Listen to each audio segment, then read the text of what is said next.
قرآن اور علوم قرآن سے محبت کرنے والوں کو السلام علیکم۔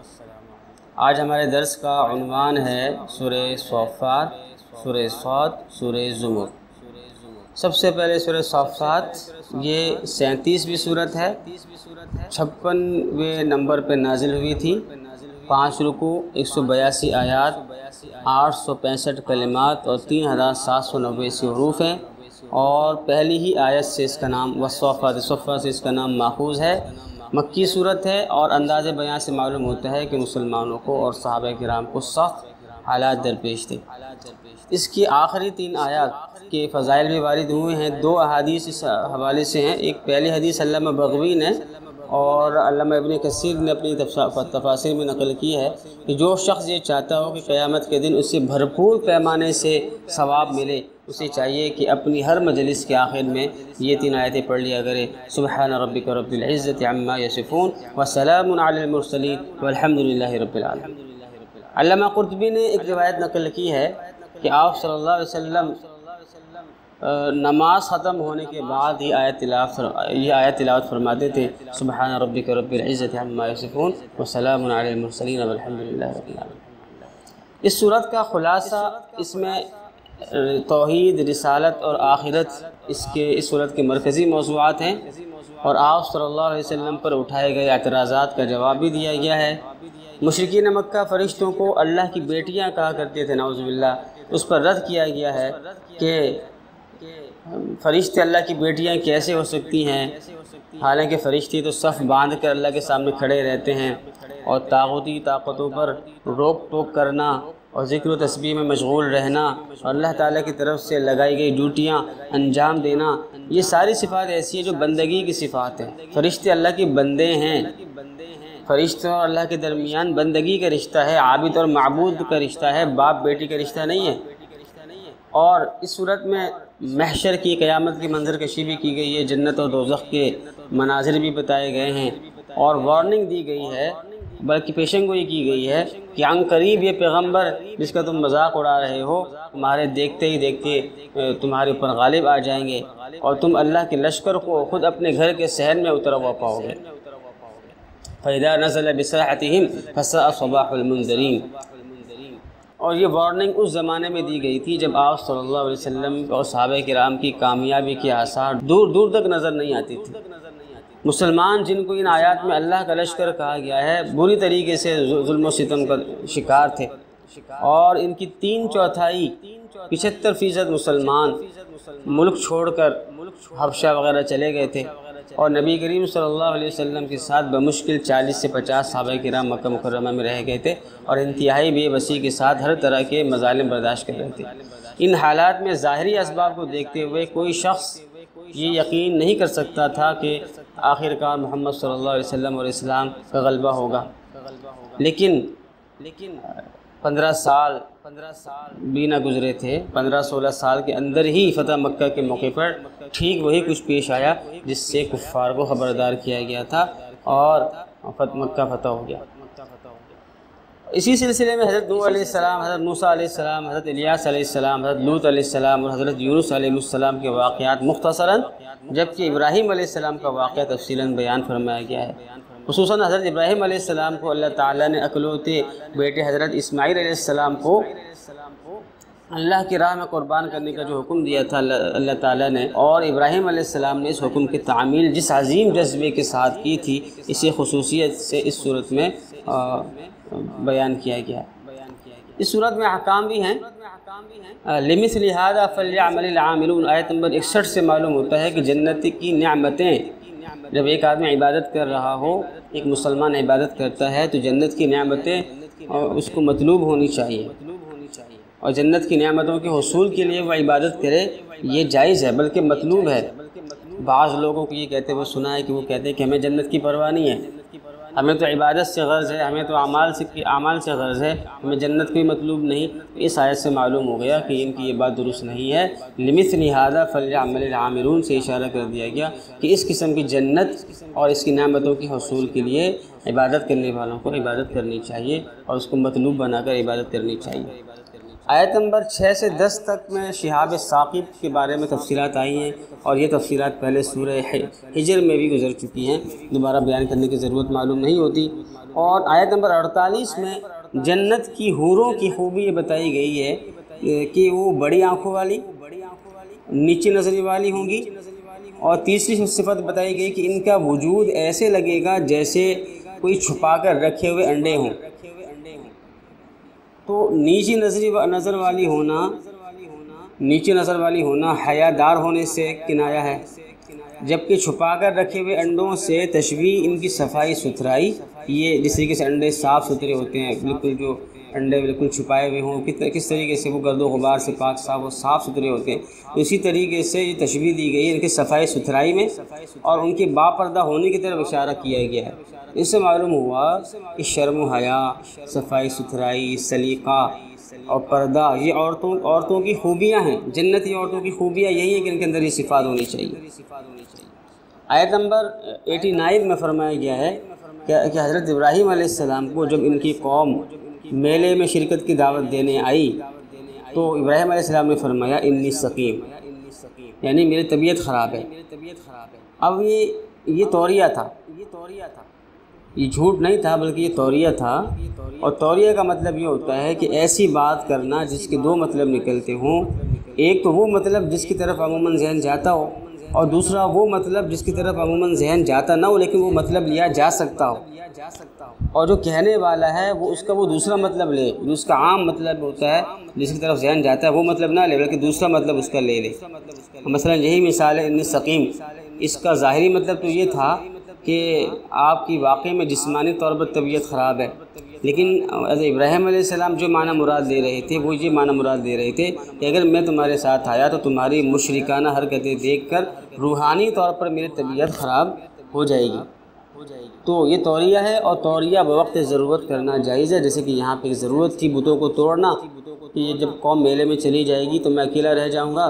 تو میں ان کے بتوں کو توڑ دوں گا، اس ضرورت کی بنا پر آپ نے یہ توریہ فرمایا تھا۔ آیت نمبر 102 میں ایک مسئلہ یہ معلوم ہوتا ہے کہ انبیاء کرام کا خواب وحی ہوتا ہے، عام لوگوں کا خواب وحی نہیں ہوتا، وہ بشارت تو ہو سکتا ہے، وہ تنبیہ تو ہو سکتا ہے، لیکن وہ وحی نہیں ہو سکتا۔ انبیاء کرام کا خواب وحی ہوتا ہے، اور اس کے وحی ہونے کے دو دلائل ان آیتوں میں موجود ہے۔ ایک تو اسماعیل علیہ السلام نے فرمایا کہ آپ کے رب نے آپ کو جو حکم دیا ہے اس کو آپ کر گزریے، یعنی کہ اسماعیل علیہ السلام یہ فرما رہے ہیں کہ اللہ کا جو حکم ہے اس کو اللہ کا حکم فرما رہے ہیں۔ اور دوسرا ابراہیم علیہ السلام کا اس طریقے سے اپنے صاحبزادے کو قربان گاہ کی طرف لے کر جانا، اور اللہ تعالیٰ کے حکم کی تعمیر، اور اللہ تعالیٰ نے جو خواب دکھایا ہے اس کو پورا کرنے کی کوشش کرنا، یہ خود بتاتا ہے کہ انبیاء کرام کی خواب وہ وہی الہی ہوتی ہے۔ اسی طریقے سے ایک اور آیت نمبر 111 سے 113 تک جو آیات ہے اس سے بات معلوم ہوتی ہے کہ امتحانات اور آزمائشوں میں کامیابی کے بعد ہی بڑے بڑے مناصب عطا کیے جاتے ہیں، اور آزمائشیں بعض اوقات خواص پر بھی آتی ہیں، جیسے ابراہیم علیہ السلام اللہ تعالیٰ کے کتنے خواص میں سے تھے، محبوب پیغمبروں میں سے ہیں، لیکن ان پر بھی آزمائشیں آئیں، اور جب ان امتحانات میں اور آزمائشوں میں کامیاب ہو گئے تب اللہ تعالیٰ نے ان کو بڑے بڑے مناصب عطا فرمائے۔ آیت نمبر 107 میں وَفَدَيْنَاهُ بِذِبْحٍ عَظِيمٍ، اس آیت سے امام ابو حنیفہ رحمہ اللہ نے ایک مسئلہ یہ نکالا ہے کہ اگر کوئی شخص یہ منت مان لے کہ میرا فلانا کام ہو گیا تو میں اپنے بچے کو قربان کر دوں گا، یا وہ ایسے قسم کھا لے کہ اللہ کی قسم میں اپنے بچے کو قربان کرنے کی منت مانتا ہوں، تو وہ یہ فرماتے ہیں کہ یہ نظر ہو جائے گی، لیکن بچے کو قربان نہیں کرنا پڑے گا بلکہ بچے کی جگہ اسے بکرا ذبح کرنا پڑے گا، اور دلیل اس کی یہی ہے کہ اسماعیل علیہ السلام کی جگہ اللہ تعالیٰ نے دمبا ذبح کرنے کا فرمایا تھا۔ آیت نمبر 143 اور 144 سے معلوم ہوتا ہے کہ سچے دل سے اللہ کا ذکر اور دعا یہ ایسی چیزیں ہیں کہ اللہ تعالیٰ کے غصے کو ٹھنڈا کر دیتی ہیں، اور مشکلات کے حل میں یہ نسخہ اکسیر کی حیثیت رکھتی ہے۔ جیسے یونس علیہ السلام مشکل میں گرفتار تھے تو وہاں انہوں نے مچھلی کی پیٹ میں اللہ تعالیٰ کو بہت ہی سچے دل سے پکارا، اور سچے دل سے اللہ تعالیٰ کی تسبیح کی، لا الہ الا انت سبحانک انی کنت من الظالمین پڑھا، اللہ تعالیٰ نے ان کی مشکل کو آسان کر دیا۔ آیت نمبر 141 میں اس سے معلوم ہوتا ہے کہ فساہم فکان من المدحضین، کہ قرآن اندازی کرنا اور قرآن اندازی سے بعض کاموں میں بعض امور میں مدد لینا جائز ہے۔ مثلاً کون سی امور ہے؟ مثلاً تعیین کرنا، ایک جائیداد کا بٹوارہ ہو گیا ہے، صرف تعیین کرنی باقی ہے کہ کون سا حصہ کس کو دیا جائے، تو اس میں قرآن اندازی سے مدد لی جا سکتی ہے۔ حج کی اسکیم میں یا پلاٹوں کی اسکیم میں قرآن اندازی کرنے کی اجازت ہے، اور قرآن اندازی سے تعیین کرنا کہ کس کا پلاٹ نکلا کس کا نہیں نکلا، اس میں قرآن اندازی ہو سکتی ہے، اس طرح کے معاملات میں، تعیین وغیرہ میں۔ آیت نمبر 153 سے معلوم ہوتا ہے کہ مرد افضل ہے عورت سے، اور آیت نمبر 164 سے معلوم ہوتا ہے کہ فرشتوں کے مراتب اللہ تعالیٰ کے ہاں مقرر ہے۔ وَمَا مِنَّا إِلَّا لَهُ مَقَامٌ معلوم، فرشتوں کے مراتب اللہ تعالیٰ کے ہاں مقرر ہیں، جس میں کمی زیادتی نہیں ہوتی۔ جبکہ انسان اللہ تعالیٰ کا محبوب، اللہ تعالیٰ کی محبوب مخلوق ہے، اشرف المخلوقات میں سے ہیں۔ انسان کے مراتب فرشتوں کی طرح نہیں ہے کہ وہ بندے لگے بندے ہوں، بلکہ انسان کے مراتب انسان کے اعمال اور اس کی اصلاح احوال کرنے نہ کرنے کی بنا پر اس میں کمی زیادتی ہوتی رہتی ہے۔ تو یہ تھی سورہ صافات۔ اب ہم شروع کرتے ہیں سورہ صاد۔ سورہ صاد یہ 38ویں صورت ہے، اور نزول کے لحاظ سے بھی 38ویں ہی صورت ہے۔ اس میں 5 رکوع اور 88 آیات ہیں۔ اس کا نام صاد اس کی بالکل پہلی آیت سے لیا گیا ہے، اور صاد یہ حروف مقطعات میں سے ہے، جس کے معنی اللہ ہی کو معلوم ہے۔ بعض یہ کس زمانے میں نازل ہوئی، اس میں تقریباً 3 روایات ہیں۔ بعض روایات سے معلوم ہوتا ہے کہ یہ صورت اس زمانے میں نازل ہوئی جب نبی کریم صلی اللہ علیہ وسلم نے مکہ معظمہ میں علانیہ دعوت کا آغاز کیا تھا، اور اس اعلان سے قریش کے سرداروں میں ایک طرح سے کھلبلی مچ گئی تھی۔ اس لحاظ سے اس کا زمانہ نزول تقریباً نبوت کا 4تھا سال قرار پاتا ہے۔ دوسری روایت یہ ہے کہ یہ حضرت عمر رضی اللہ تعالیٰ عنہ کی ایمان لانے کے بعد کا واقعہ ہے، اور اس کے بعد یہ صورت نازل ہوئی تھی۔ اور ظاہر ہے حضرت عمر رضی اللہ تعالیٰ عنہ کا جو ایمان ہے وہ ہجرت حبشہ کے بعد ہے۔ اور ایک تیسری روایت سے معلوم ہوتا ہے کہ ابو طالب کے آخری مرض کے زمانے میں وہ معاملہ پیش آیا تھا جس پر یہ صورت نازل ہوئی ہے، کہ ابو طالب کے پاس سردار آئے تھے اور ان سے کہا تھا کہ اپنے بھتیجے کو یہ سمجھائیں، تو اس پر یہ صورت نازل ہوئی تھی۔ اس سے اگر صحیح اور یہ کیا واقعہ ہوا تھا، انشاءاللہ اس کی تفصیل آگے ہم بیان کر رہے ہیں۔ تو اگر اس روایت کو صحیح مان لیا جائے تو اس کا زمانہ نزول نبوت کا 10واں یا 11واں سال بنتا ہے۔ تو یہ 3 روایت ہیں، اور اس صورت کا جو بیک گراؤنڈ ہے وہ یہ ہے کہ آپ صلی اللہ علیہ وسلم کے چچا ابو طالب، جو کہ اگرچہ آپ صلی اللہ علیہ وسلم پہ ایمان نہیں لائے تھے، لیکن اپنے رشتہ داری کے حق کو نبھانے کے لیے آپ صلی اللہ علیہ وسلم کی اور اسلام کی بہت زیادہ مدد بھی کرتے تھے۔ ایک مرتبہ قریش کے دوسرے بڑے بڑے سردار ابو طالب کے پاس وفد کی شکل میں آئے اور کہا کہ اگر محمد صلی اللہ علیہ وسلم ہمارے بتوں کو برا بھلا کہنا چھوڑ دیں تو ہم انہیں ان کے اپنے دین پر عمل کرنے کی اجازت دے سکتے ہیں۔ حالانکہ آپ صلی اللہ علیہ وسلم ان کے بتوں کو سوائے سے کچھ نہیں کہتے تھے کہ بت کوئی نفع نقصان نہیں پہنچا سکتے، اور ان کو خدا ماننا، بتوں کو خدا ماننا گمراہی ہے۔ جب آپ صلی اللہ علیہ وسلم کو مجلس میں بلا کر آپ کے سامنے یہ تجویز رکھی گئی کہ آپ بتوں کو برا بھلا کہنا چھوڑ دیں، تو اس پر جو ہے آپ اسلام پر عمل کرنے کی آپ کو اجازت مل جائے گی۔ تو آپ صلی اللہ علیہ وسلم نے ابو طالب سے فرمایا کہ چچا جان، کیا میں انہیں اس چیز کی دعوت نہ دوں جس میں ان کی بہتری ہے؟ ابو طالب نے پوچھا کہ وہ کیا چیز ہے؟ آپ نے فرمایا کہ میں ان سے ایک ایسا کلمہ کہلانا چاہتا ہوں جس کے ذریعے سارا عرب ان کے آگے جھک جائے گا، اور یہ پورے عرب و عجم کے مالک ہو جائیں گے۔ اس کے بعد آپ نے کلمہ توحید پڑھا، لا الہ الا اللہ محمد رسول اللہ۔ یہ سن کر اور کلمہ توحید کلمہ شہادت سن کر تمام لوگ، تمام سردار کپڑے جھاڑ کر اٹھ کھڑے ہوئے اور کہنے لگے کہ کس طریقے سے ہم تمام معبودوں کو چھوڑ کر ایک معبود کو اختیار کر لیں، یہ تو بڑی عجیب بات ہوگی۔ تو اس موقع پر سورہ صاد کی یہ آیات نازل ہوئی۔ یہ وہ واقعہ تھا جو تفصیلی واقعہ ہم نے جس کا وعدہ کیا تھا۔ اس صورت کا زیادہ تر موضوع رسالت ہے، اور 9 پیغمبروں کا ذکر اس میں آیا ہے، جن میں حضرت داؤد علیہ السلام اور حضرت سلیمان علیہ السلام کا قصہ زیادہ مفصل ہے، اور جن پیغمبروں کا ذکر آیا ہے، ان میں سے چند کے واقعات کو تسلی کے لیے بتائے گئے ہیں کہ دیکھیں ان انبیاء کرام کے ساتھ بھی سخت حالات آئے، لیکن آخر کار وہ مشکلات ختم ہو گئی اور کامیابی ان کا مقدر ٹھہری۔ اسی طریقے سے تمہارے ساتھ جو مشکل حالات تمہارے ساتھ ہیں وہ بھی انشاءاللہ ختم ہو جائیں گی اور فتح تمہارا مقدر ہوگی۔ ایک طرف تو یہ واقعات ہیں، اور دوسری طرف حضرت داؤد علیہ السلام اور حضرت سلیمان علیہ السلام کی جو واقعات ہیں وہ اللہ تعالیٰ نے ایک اور بات بتانے کے غرض سے ان کو یہاں بیان کیا ہے۔ وہ بات یہ ہے کہ اللہ تعالیٰ کا قانون عدل بالکل دو ٹوک اور بے لاگ ہے۔ اللہ تعالیٰ کے یہاں انسان کا صحیح رویہ ہی مقبول ہے، بیجا بات خواہ کوئی بھی کرے اللہ تعالیٰ اس پر گرفت فرماتے ہیں، اور اس کے ہاں وہی لوگ پسند کیے جاتے ہیں جو لغزش پر اور غلطی پر اصرار نہ کریں، بلکہ غلطی پر متنبہ ہوتے ہی فوراً توبہ طائب ہو جائیں اور دنیا و آخرت کی جواب دہی کو یاد رکھتے ہوئے زندگی بسر کریں۔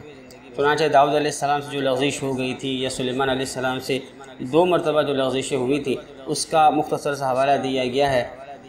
وہ لغزش کیا ہوئی تھی اس میں پڑھنے کی ضرورت نہیں ہے۔ داؤد علیہ السلام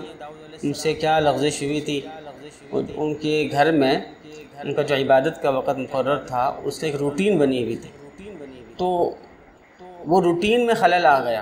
ان کی روٹین میں خلل آ گیا، تو اس پر انہوں نے اللہ تعالیٰ سے توبہ استغفار کیا کہ میں تو سمجھتا تھا کہ میرے حسن انتظام کی بنا پر میری یہ عبادت اور یہ انتہائی بہترین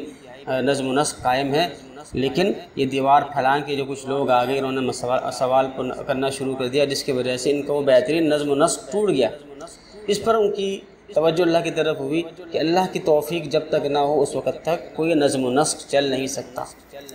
تو اس پر اللہ تعالیٰ سے انہوں نے توبہ کی کہ میں اپنے آپ کو غالباً اس نظم و نسق کا چلانے والا اپنے آپ کو سمجھ بیٹھا تھا، لیکن حقیقت میں اللہ کی توفیق کے بغیر کوئی نظم و نسق صحیح چل نہیں سکتا۔ اور سلیمان علیہ السلام کا واقعہ بیان کیا گیا ہے کہ گھوڑوں کی محبت میں اور گھوڑوں کو ہاتھ پھیرتے ہوئے ان کی نفل نماز یا پھر یہ ان کی جو عصر کی نماز، دونوں روایتیں آتی ہیں، بعض روایت میں نفل نماز کا ذکر آتا ہے، بعض میں عصر کی نماز، وہ قضا ہو گئی تھی۔ تو جب وہ قضا ہو گئی ان کو توجہ ہوئی کہ نماز نکل گئی یا نفل نکل گئے، اس پر انہوں نے پھر فوراً اللہ تعالیٰ کی طرف توجہ کی اور ان تمام گھوڑوں کو انہوں نے قربان کر دیا، ان سب کو ذبح کروا دیا، کیونکہ وہ اس کا باعث بنے تھے۔ اور ایک اور واقعہ بھی بیان کیا جاتا ہے کہ انہوں نے انشاءاللہ نہیں کہا تھا، ایک بات کہی تھی اور انشاءاللہ نہیں کہا تھا، انشاءاللہ نہ کہنے کی بنا پر انہوں نے یہ کہا تھا کہ میں رات جاؤں گا اپنی تمام بیویوں کے پاس اور سب بیویوں سے اللہ تعالیٰ جرنیل پیدا فرمائیں گے، اور انشاءاللہ کہنا بھول گئے تھے، تو اس بنا پر کسی کے ہاں بھی حمل نہیں ٹھہرا، اور جس ایک بیوی کے پاس حمل ٹھہرا تھا اس کے بھی ہاں بچہ ادھورا پیدا ہوا، تو اس پر ان کو تنبہ ہوا کہ میں نے انشاءاللہ نہیں کہا تھا، اس بنا پر یہ معاملہ ہوا ہے۔ تو بہرحال اللہ تعالیٰ کا جو قانون ہے وہ دو ٹوک ہے، اللہ تعالیٰ یہی چاہتے ہیں کہ جب بھی کسی سے لغزش ہو جائے تو وہ اس پر اصرار نہ کرے اور تنبیہ ہونے کی فوراً بعد توبہ طائب ہو جائیں۔ اللہ تعالیٰ ایسے لوگوں کو پسند فرماتے ہیں، اسی کا یہاں پہ ذکر کیا گیا۔ اس کے بعد فرما بردار بندوں اور سرکش بندوں کے اس انجام کا نقشہ کھینچا گیا ہے جو وہ عالم آخرت میں دیکھنے والے ہیں، اور اس سلسلے میں کفار کو 2 باتیں خاص طور پر بتائی گئی ہیں۔ ایک یہ کہ آج جن سرداروں کے پیچھے جاہل لوگ اندھے بن کر گمراہی کی راہ پر چلے جا رہے ہیں، سرداروں کے پیچھے جاہل لوگ اندھے بن کر گمراہی کے پیچھے چلے جا رہے ہیں، کل وہی جہنم میں اپنے پیروکاروں سے پہلے پہنچے ہوئے ہوں گے اور دونوں ایک دوسرے کو کوس رہے ہوں گے۔ اور دوسرے یہ کہ آج جن اہل ایمان کو یہ لوگ ذلیل و خوار سمجھ رہے ہیں، کل یہ آنکھیں پھاڑ پھاڑ کر حیرت کے ساتھ دیکھیں گے کہ ان کا جہنم میں کہیں نام و نشان تک نہیں ہے اور یہ خود جہنم کے عذاب میں گرفتار ہے۔ آخر میں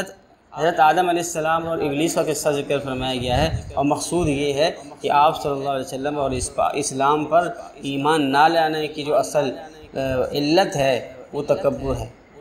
تکبر معنی بن رہا ہے، تکبر کی وجہ سے تم اسلام قبول نہیں کر رہے، اس لیے تمہارا بھی انجام وہی ہونا ہے جو ابلیس کا ہوا تھا۔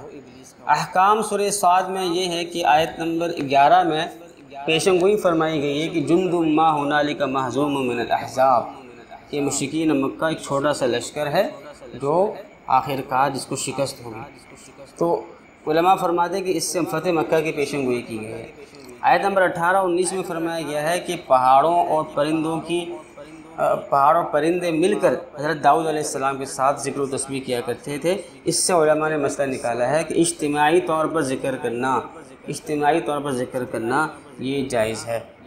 آیت نمبر 22 سے معلوم ہوتا ہے کہ حاکم، قاضی، شیخ اور مفتی کو چاہیے کہ عوام جب ان کے پاس کوئی اپنے مسائل حل کرانے کے لیے آئیں، یا کوئی سائلین آئیں، کوئی مستفتی حضرات آئیں، تو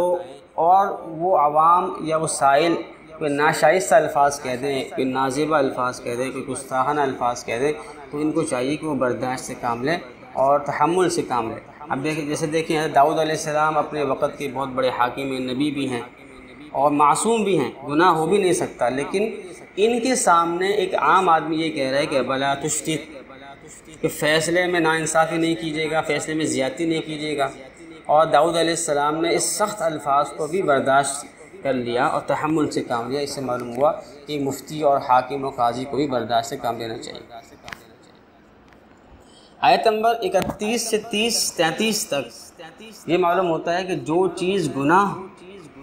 کا باعث بنے، جو چیز اللہ تعالیٰ سے غفلت کا باعث بنے، اسے اپنی ملکیت سے نکال دینا یہ اچھی بات ہے اور مستحسن بات ہے۔ ضروری تو نہیں ہے لیکن یہ مستحسن اور غیرت کی بات ہے۔ جیسے سلیمان علیہ السلام نے ان گھوڑوں کو ذبح کر دیا تھا جن کی محبت کے باعث ان کی نماز قضا ہو گئی تھی۔ اور ایک مسئلہ آیت نمبر 41 سے بھی نکلتا ہے، اور حضرت تھانوی رحمہ اللہ نے بیان القرآن میں مسائل السلوک کے اندر اس کا تذکرہ فرمایا ہے کہ انبیاء کرام اور جو کاملین ہوتے ہیں، مومنین کاملین، ان پر شیطان تسلط کی یہ صورت تو ممکن نہیں ہے کہ وہ شیطان ان پر مسلط ہو کر ان سے گناہ کروا بیٹھے، ایسا تو نہیں ہو سکتا، لیکن یہ ممکن ہے کہ شیطان ان پر دوسرے حوالے سے مسلط ہو جائے، مثلا کسی مرض ان پر طاری کر دے جس کی وجہ سے وہ مرض کی صورت میں، کسی عاصی کی صورت میں مسلط ہو جائے، تو یہ ممکن ہے۔ جیسے کہ ایوب علیہ السلام پر شیطان جو ہے مسلط ہو گیا تھا تکلیف اور مرض کے ساتھ۔ اور آیت نمبر 44 سے معلوم ہوتا ہے وَخُذْ بِيَدِكَ ضِغْثًا فَاضْرِبْ بِهِ وَلَا تَحْنَثْ، حضرت ایوب علیہ السلام نے قسم کھا لی تھی کہ اگر میں ٹھیک ہوا تو میں تمہیں 100 کوڑے ماروں گا، اپنی بیوی سے کہہ دیا تھا۔ تو جب وہ ٹھیک ہو گئے، اللہ تعالیٰ کے حکم سے ایوب علیہ السلام ٹھیک ہو گئے، تو اب ان کی بیوی ہی واحد وہ خاتون تھی جو ان کی خدمت کرتی تھی اور ان کی تمام باتوں کا خیال کرتی تھی، اور سب نے ساتھ چھوڑ دیا تھا، صرف بیوی نے ان کی زندگی کا سہارا تھی اور اللہ تعالیٰ کے بعد۔ تو اللہ تعالیٰ نے ان کو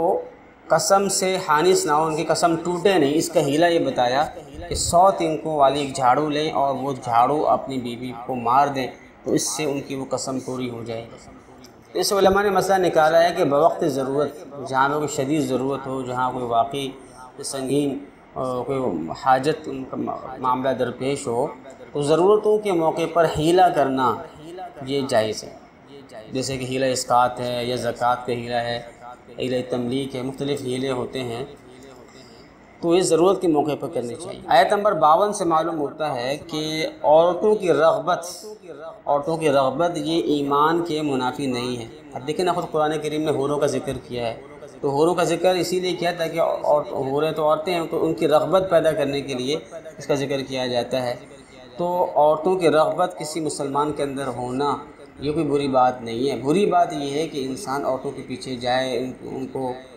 تنگ کرے، ان کی بد نظری کا شکار ہو جائے، ان سے بات چیت کرے، نامحرم کے ساتھ بات چیت کرے، یہ چیز ناجائز ہے۔ البتہ صرف رغبت ہونا وہ تو ایک فطری چیز ہے اور وہ ایمان کے اور کمال کے منافی نہیں ہے۔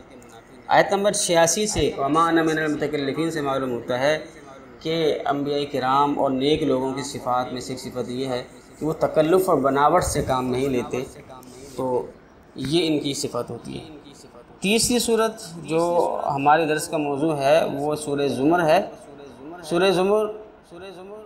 39ویں صورت ہے اور نزول کے لحاظ سے 59ویں صورت ہے، 8 رکوع اور 75 آیات ہیں۔ اس صورت کے آخر میں نقشہ کھینچا گیا ہے کہ آخرت میں کافر کس طرح گروہوں کی شکل میں دوزخ تک لے جائے جائیں گے اور مسلمانوں کو کس طریقے سے گروہوں کی شکل میں، جماعتوں کی شکل میں جنت کی طرف لے جایا جائے گا۔ تو گروہوں کے لیے عربی لفظ زمر استعمال کیا گیا ہے اور یہی اس صورت کا نام ہے۔ زمر کا معنی ہے گروہ، جماعت، تو یہ اس صورت کے آخری رکوع کے اندر یہ لفظ آیا ہے، اس لیے اسی سے اس کو لیا گیا ہے۔ یہ صورت اس زمانے میں نازل ہوئی تھی جب مسلمانوں کو مشرکین کے ہاتھوں بدترین اذیتوں کا سامنا کرنا پڑ رہا تھا، اس لیے اس صورت میں مسلمانوں کو اجازت دی گئی ہے کہ وہ کسی ایسے خطے کی طرف ہجرت کر جائیں جہاں وہ اطمینان سے اللہ تعالیٰ کی عبادت کر سکیں۔ اس سے مراد یہ حبشہ کی ہجرت تھی۔ یہ پوری صورت ایک بہترین اور انتہائی مؤثر خطبہ ہے۔ اس کی جو اکثر آیات ہیں وہ خطبے کی انداز میں اور انتہائی مدلل اور خطیبانہ انداز، وعظ کے انداز کی یہ اس کی اکثر آیات ہیں، اور ہجرت حبشہ سے کچھ پہلے مکہ معظمہ کے ظلم و تشدد سے بھری ہوئی اور عناد و مخالفت سے لبریز فضا میں یہ ایک خطبہ دیا گیا جو اس سورہ زمر میں موجود ہے۔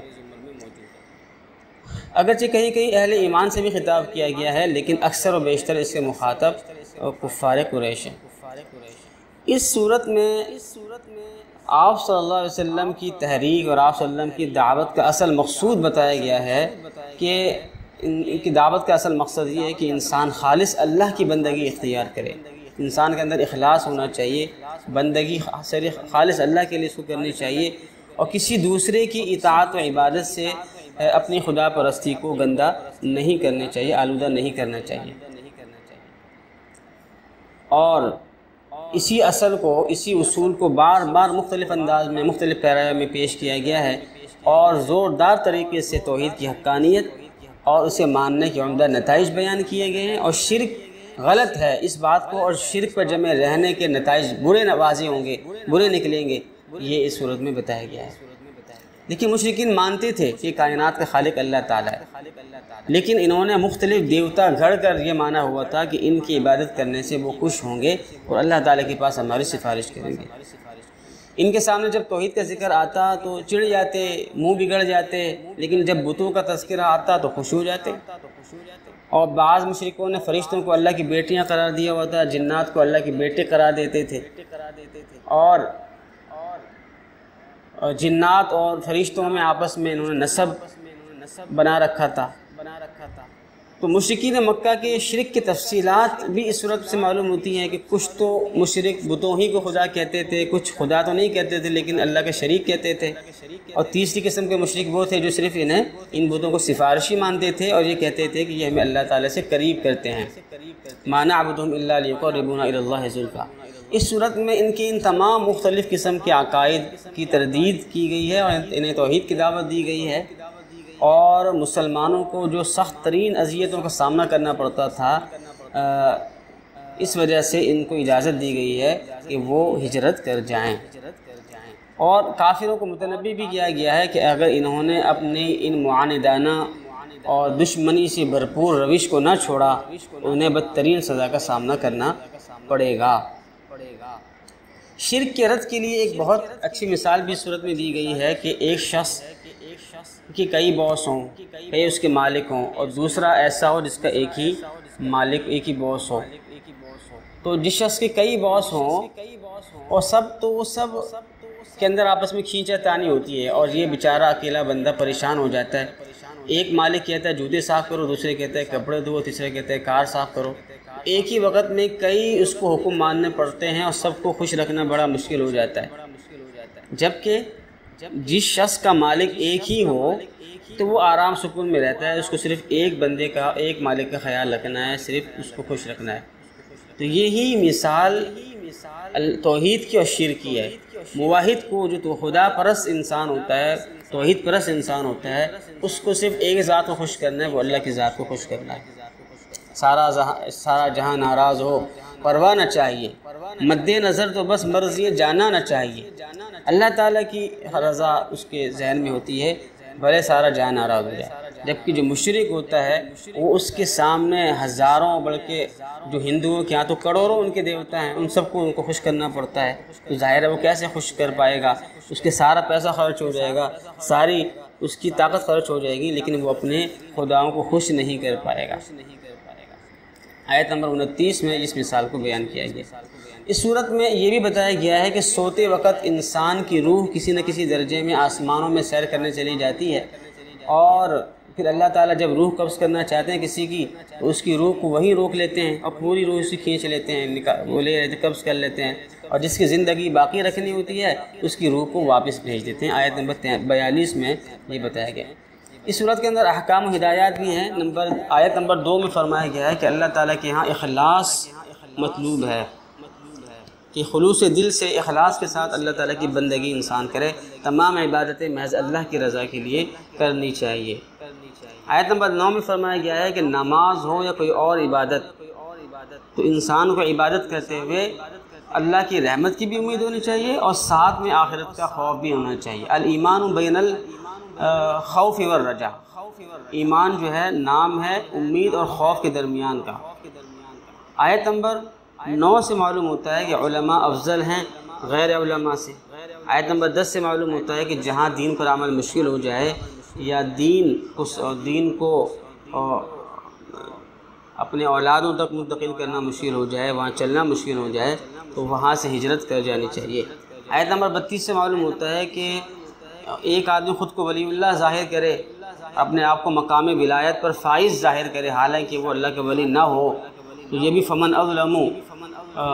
میں شامل ہے، یعنی وہ بڑا ظالم ہے، اور یہ افتراء علی اللہ تعالیٰ پر جھوٹ باندھنے کے اندر یہ بھی شامل ہے۔ آیت نمبر 53 سے معلوم ہوتا ہے کہ اللہ کے رحمت سے مایوسی کفر ہے۔ انسان سے جتنا بڑا گناہ ہو جائے اللہ تعالیٰ سے اگر وہ معافی مانگ لے گا اللہ تعالیٰ اسے معاف فرما دیں گے۔ سائنس کے حوالے سے بھی اس میں کچھ باتیں ہیں۔ آیت نمبر 5 سے یکبر اللیل علی النہار و یکبر النہار علی اللیل سے بعض علماء نے زمین کی گردش پہ استدلال کیا ہے کہ زمین گھوم رہی ہے۔ آیت نمبر 6 میں جنین یعنی جو ماں کے پیٹ میں بچہ ہوتا ہے اس کے متعلق فرمایا گیا ہے کہ وہ 3 قسم کے اندھیروں میں رہتا ہے، ایک تو پیٹ کا اندھیرا، ایک رحم کا، اور تیسرا اس اندرونی جھلی کا جس میں بچہ لپٹا ہوا ہوتا ہے۔ سائنس بھی اس بات کو تسلیم کرتی ہے۔ آیت نمبر 21 سے واضح ہوتا ہے کہ بارش کا پانی زمین کی درزوں میں چلا جاتا ہے اور یہی پانی پھر پودوں کے لیے کام آتا ہے، حیوانات کے، انسانوں کے کام آتا ہے، اور اللہ تعالیٰ کی قدرت سے یہ سارے کام ہوتے ہیں۔ تو یہ صورتیں تھیں جن کا خلاصہ پیش کیا گیا۔ دعا ہے کہ اللہ تبارک و تعالیٰ ان تمام صورتوں کو، اس کے احکام کو سمجھنے کی توفیق عطا فرمائے، ان کو اپنی زندگیوں میں لانے کی توفیق عطا فرمائے، شرک سے ہماری حفاظت فرمائے، اپنے دین کی صحیح سمجھ عطا فرمائے، جو کمی بیشی ہوئی ہو اللہ تعالیٰ اس کو محض اپنی فضل و عنایت سے معاف فرمائے۔ وآخر دعوانا الحمد للہ رب العالمین۔